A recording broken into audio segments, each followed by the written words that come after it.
6. The reverse victim and offender tactic, DARVO. It's the art of setting someone's house on fire, then standing in front of the blaze to give a tearful speech about how the heat is hurting your face.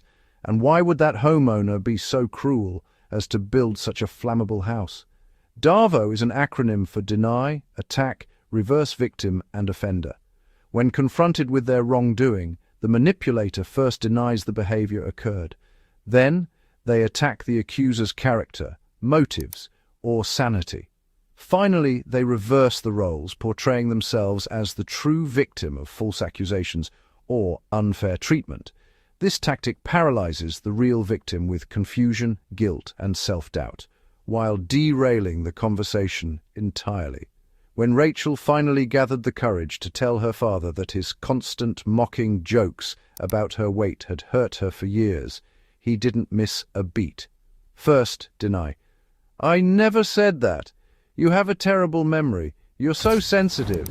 Then, attack. "You're always looking for reasons to be offended. You've been so negative since you moved to the city. Is this some therapist putting these ideas in your head?" His voice dripped with contempt. Finally, the masterstroke. Reverse victim and offender. His eyes welled up. "After everything I've sacrificed for you, the 2 jobs I worked, and this is how you repay me? You attack me? I'm your father. Do you know how much this hurts me? You're crucifying me for trying to be a good parent." Suddenly, Rachel was on the defensive. Her justified hurt was buried under an avalanche of guilt. She found herself apologizing for hurting his feelings by bringing up how he hurt hers. The original offense was lost. He was now the wounded party, a noble patriarch misunderstood by his cruel daughter. He had not just evaded accountability, he had enlisted her conscience as his personal bodyguard. 7. The ideological Trojan horse of covert conditioning. This is the mental manipulator who doesn't argue with your beliefs. They simply smuggle their own inside, disguised as a thoughtful gift. You're not being converted, you're being colonized from within, one reasonable-sounding suggestion at a time. The manipulator uses subtle, repeated associations to link their desired ideology or behavior with positive feelings or the victim's own values, while linking opposing views with negativity. They use loaded language, innocent questions that presuppose a negative answer, and controlled information. It's brainwashing without the dramatics, often framed as just asking questions or helping you see the bigger picture. The goal is to make the victim feel they are independently arriving at the manipulator's conclusions. Ben joined a new social group centered on wellness and critical thinking. The leader, Aris, was charismatic and gentle. He never gave orders. He'd pose questions. Has anyone ever noticed how the mainstream media always seems to stoke fear? Isn't it interesting who benefits from a scared population? Slowly, the group's shared language changed. Sheeple was used in gentle, pitying tones. Complex societal issues were given elegantly simple conspiratorial explanations. Dissent was met not with anger, but with profound, sad concern. "I just worry you're still trapped in the old paradigm, Ben. Your cognitive dissonance must be painful." Books and documentaries were offered not as truth, but as alternative perspectives a free thinker should consider. Ben, who prided himself on his intellect, began to parrot the ideas to avoid the subtle shame of being asleep. He wasn't bullied into belief. He was gently, lovingly guided to a cliff and made to feel brilliant for choosing to jump. His own mind, his desire to belong and be seen as wise, was the engine of his manipulation. The ideology was the gift. His autonomy was the city that was sacked. 8. The Mote and Beam projection factory is like living with a human mirror that only reflects your worst imagined flaws, while the person holding it stands in a landfill of their own making, pointing at the smudge on your shirt and screaming about the filth. Projection is a defense mechanism where a person unconsciously denies their own negative traits, impulses or behaviors and attributes them to someone else. A manipulator weaponizes this.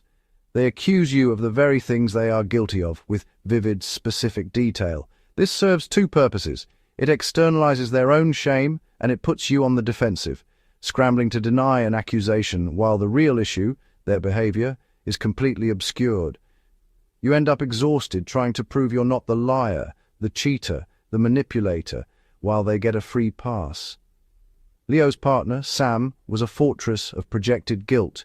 Leo, a freelance artist with irregular hours, was meticulously faithful. Sam, who traveled frequently for work, began making offhand comments.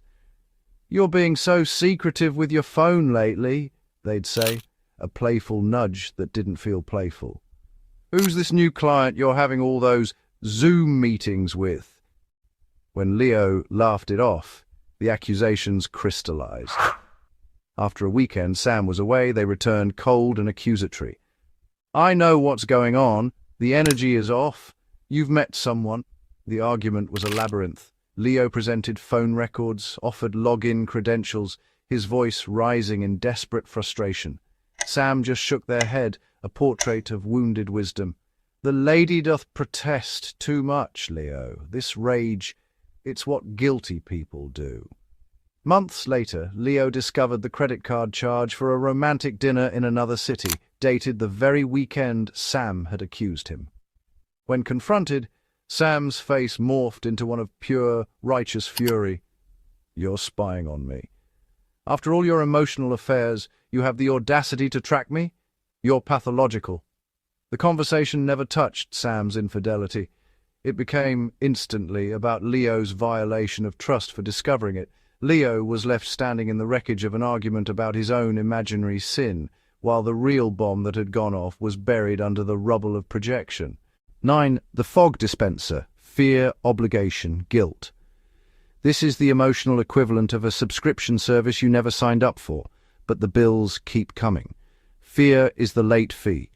Obligation is the monthly charge, and guilt is the customer service rep who convinces you it's a privilege to pay. OG is a framework, not a single trick.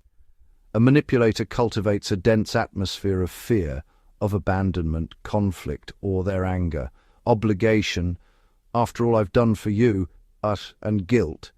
"I guess I'm just a terrible mother then." To control behavior, they train you to navigate by this toxic emotional weather system instead of your own moral compass. Your choices are no longer about right or wrong, but about avoiding the next storm of fog. It's a form of emotional blackmail that masquerades as love or duty. Maya's mother was a meteorologist of fog. Every decision was forecast through this lens. When Maya tried to move across the country for a job, the forecast began. Fear, "You know your father's heart isn't strong. The shock might kill him." Obligation, "After we sacrificed everything to put you through school, this is how you repay us? By leaving." Guilt, "I suppose we'll just be alone for the holidays. It's fine. We're used to being alone." Maya stayed. She took a lesser local job. When she later wanted to move in with her partner, the storm cycle repeated. "What will people think? We didn't raise you that way. You have an obligation to set a better example for your cousins. I'll be so worried about your safety I won't sleep." Maya's life became an endless act of appeasing a climate that was permanently set to impending storm. Her own desires for career, love, independence were treated as reckless disruptions to the atmospheric pressure. She learned to cancel her own dreams before they could form, just to keep the sky a familiar, oppressive grey.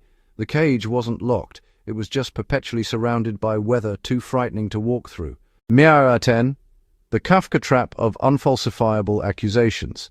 It's being put on trial for a crime that has no evidence, where your only defense is considered proof of your guilt, and the judge is also the ghost of the alleged victim.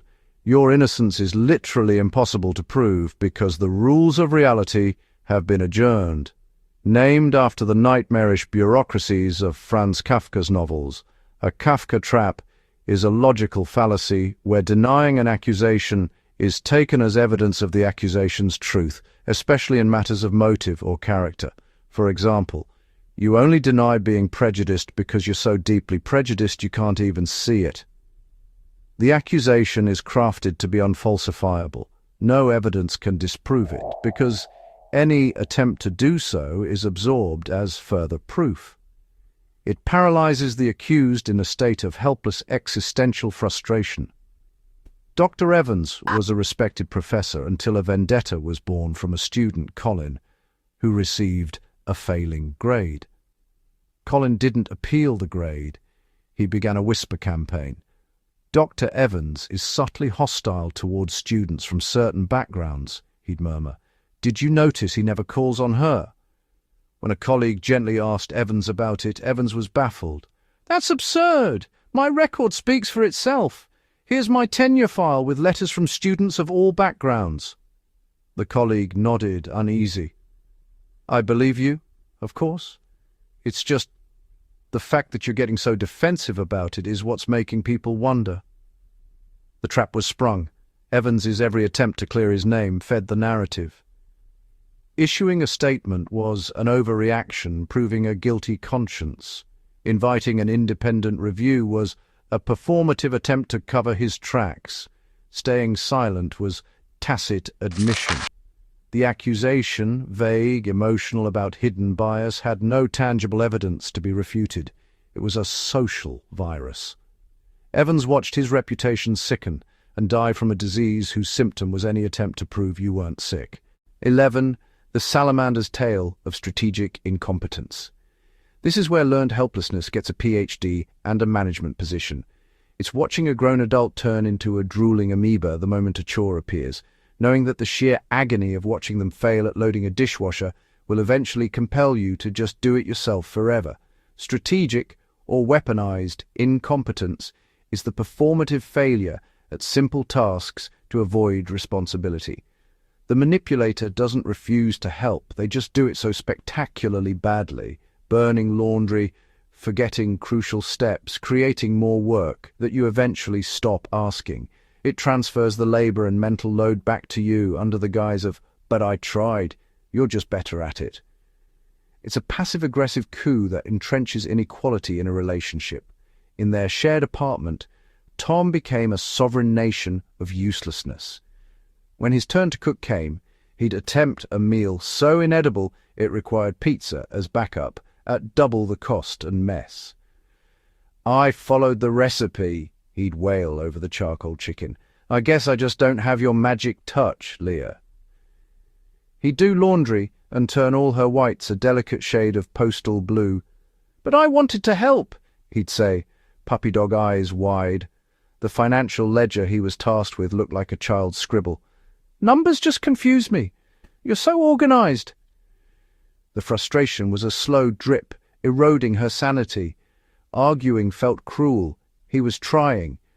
But the sheer psychic energy of supervising, redoing, and managing his failures became a full-time job atop her own. One night, staring at a grocery list he'd written as foodstuff, she realized the truth. His incompetence wasn't a flaw, it was his contribution. It was a tailored performance designed to be so grating that she would rather bear the entire burden herself than endure his help one more time. And just like that, he was absolved of all adult responsibilities, having failed his way to total victory. If you found this guide empowering, take the next step in strengthening your personal boundaries. Save this video and return to it whenever you need a reminder of your own power. Share it with a friend who could use these strategies. You might be the catalyst for a positive change in their life. Follow and subscribe for more content like this as we continue to explore the tools and mindsets for building an unbreakable character and a life of your own design. Stay sharp, keep focus. You deserve the best.